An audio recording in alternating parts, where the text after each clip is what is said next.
Hey everyone, it's Neil here from Post to Post. Thanks for joining me today. We're talking Seattle Kraken. Released the Kraken. Last night was a huge night in the NHL. They had that expansion draft, which was televised, not on my TV. I did not have the correct Sportsnet channels or TSN or whatever damn channels it was on. It was not on my TV, so that was very frustrating. So you ESPN folk in the United States got lucky because I couldn't actually legally watch it. I had to get a friend to stream it to me over Discord is what happened. So that was a bit disappointing, but I did get to see it thanks to that person.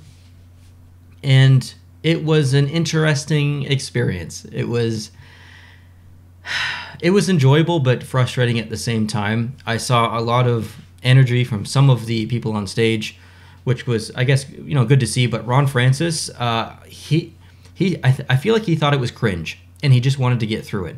And he didn't care about all the gimmicks and the throwing the fish and the special guests on the stage and anything like that. He just wanted to announce the names, get on with it, and get going with his team, make some trades, do the behind-the-scenes stuff. He didn't really want to be on the stage. That's kind of the impression that I got, and I kind of mirrored it in a way. I really like to see some of the special guests, like I think there was a Seattle Sonics guy who came out, the coach or something. Could be wrong there. I can't remember. I was doing two things at once, but it was nice to see some of the special guests, but like Macklemore, I could care less about seeing him. So that was, like, I don't care about any of that. I don't care about the music. I don't care about the throwing the fish and the gimmicks and stuff. And I just want to see the players. I'm there to learn about the team, not to watch a movie or an event or anything. Like, I just want to know the players, and I know that's no fun of me. But I just wasn't a fan of a lot of the gimmicks and stuff. But I really appreciated all the effort that went into it. It was a really cool scene. I love the boats in the background and the huge giant stage and the big giant logos, and it was incredible. I love their brand. I love the Seattle Kraken brand and the team that they have in place to expand that. So it was really, really cool to see that just from a brand perspective and see kind of the directions that they went there. So let's talk a little bit about who they drafted and the team in general. So I wrote down a couple of questions that I saw online and some of the ones in my comment section, and I thought I'd answer them a little bit. And my notes are in no order, so they're going to be kind of random. I don't really plan these videos, I just kind of talk out loud. So, first one, who is the captain going to be?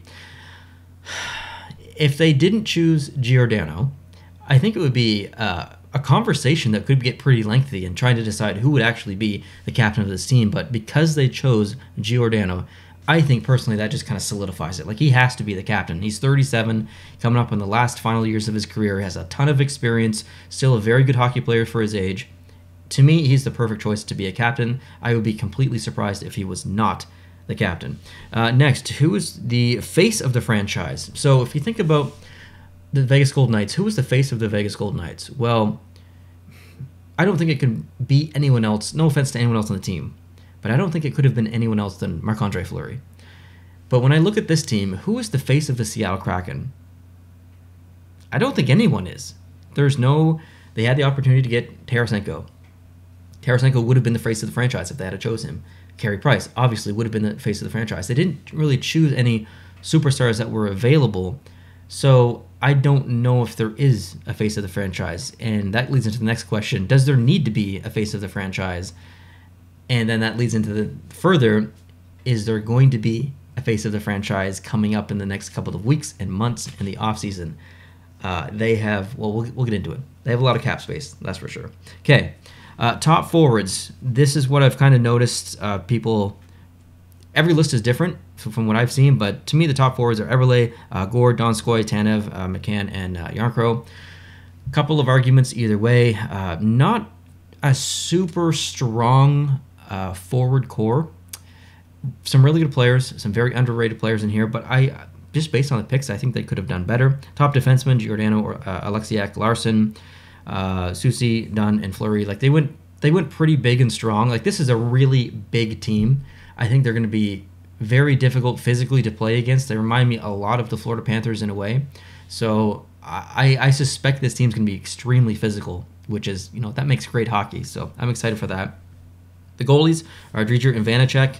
Missed opportunity on Price. I really thought the Seattle Kraken were going to take him, not even from a player perspective, not even from a roster perspective, but just from an optical perspective. Like, hey, this is Carey Price. This is the face of our franchise. This is a brand. Let's grow it.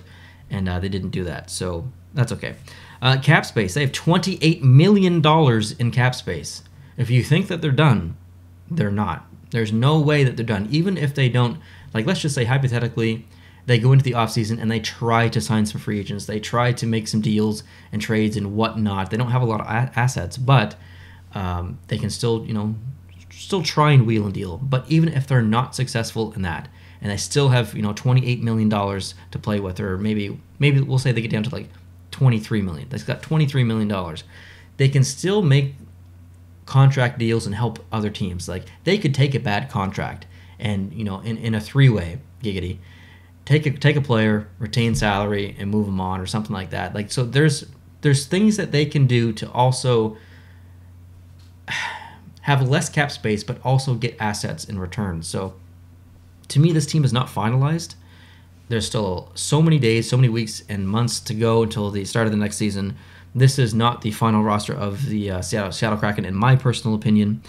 The underrated picks on the team, I think, are Gord. I mean, obviously, Gord's a very good player, but he's very overshadowed in Tampa by all the superstars there. So I think a lot of people are going to be surprised by how good Gord actually is individually. So I'm really excited to see that. Donskoy, I am a huge fan of Donskoy. If I get a Seattle Kraken jersey, spoiler alert, I'm getting both. One of them will 100% have Donskoy on the back. Jared McCann, Appleton, Bastian, I think, is another underrated pick, and Fleury. So those are kind of my underrated picks on the team. I think they could surprise a lot of people. Not necessarily Gord, but maybe the rest. And what's next? Players missed. Yeah, so a lot of people were talking about this. There's Tarasenko, Price, JVR.